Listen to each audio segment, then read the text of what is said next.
Hey, what's going on, guys? So today I just want to give you a word of encouragement. I was praying the other day, and as I was praying, God was just giving me this thought. And then as I was going about my day today, he gave me this verse to go along with my thought. Now that verse is John 16:33, which says, "In this world you will have tribulation, but be of good cheer, for I have overcome the world."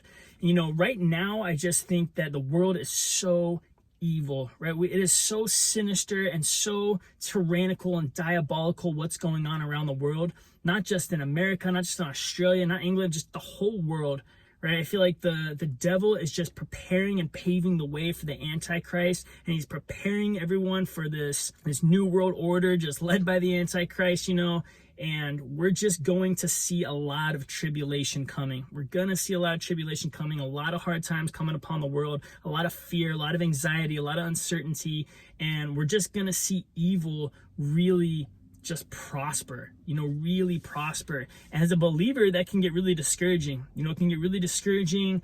We can start to get doubtful. We can start to get fearful of certain things. But I wanted to put it into perspective for you guys. That verse that says, "In this world you will have tribulation." Or you will have it. It's promised to you. But Jesus also says, "Be of good cheer, for I have overcome the world."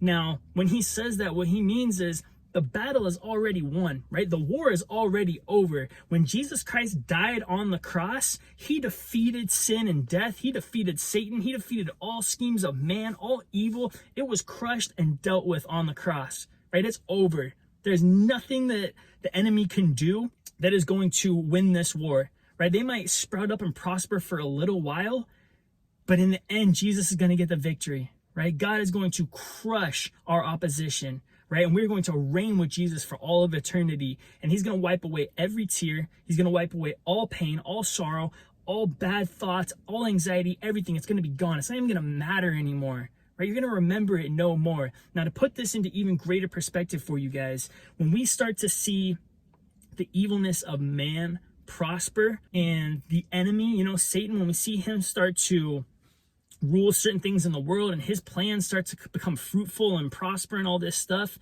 you have to understand who God is, right? And this is the thought that God was giving me when I was praying the other day, and I was just worshiping him, just imagining this, right? And God created the entire universe, and you really have to close your eyes and think about what that means, that God spoke into existence the universe, right? He spoke it into existence. You think about how grand scale, magnificent, beautiful the universe is, and how powerful God is to just speak those things into existence, right? And to breathe life into man.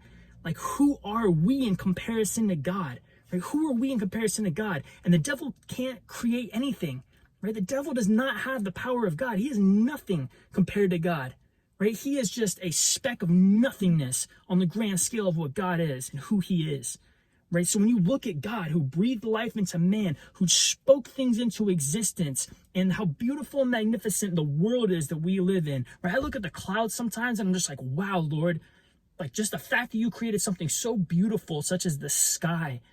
I was like, that is just such power and might and glory, something that the enemy is not even capable of doing. The devil can't create anything. All he can do is corrupt what's already created. Right? And when we think about that, when we think about the grand scale of the universe, that's just nothing to God, right? That is nothing to God. To create the universe, to create man, to create the complexity of life is just nothing to God, right? That took no effort for him. He just spoke it into existence. It took nothing for him. That's how powerful God is. And then you look at pathetic, pitiful man. That's who stands against us, right? It's pathetic, pitiful man and their evil schemes and their twisted, sinful heart. You don't think God can overcome that? You don't think God is bigger than that? You don't think God has the ability to crush that? Right? We are nothing compared to God. Satan is nothing compared to God. Right? He has no power. He has no authority unless God allows him to do certain things. Right? The devil has to come crawling on his hands and knees and ask God to do anything. Right? And that's who stands against you.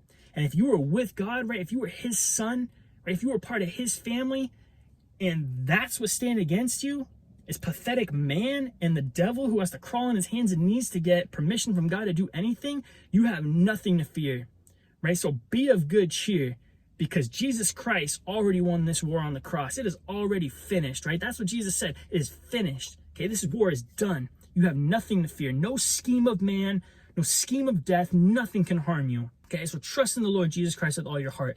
Be of good cheer. This time, this season that we are going through is so short in comparison to the grand scale of eternity. And you are not going to remember any of this pain and sorrow, right? When you stand before Jesus Christ, when you're face to face with him for all of eternity, he's going to wipe away every tear. You're going to remember none of this, right? And you're going to see how magnificent and awesome God's plan really was, and how worthy he really is of our praise, and how our doubts and fears and everything were just sad, right? It's just sad. We should never doubt God. Like, just think about who God is. Okay, so I just want to leave that with you guys today. I had a different video planned for today, but I just felt like a word of encouragement was needed. Okay, so I love you guys. God bless you. I'm praying for you, and we'll see you guys next time.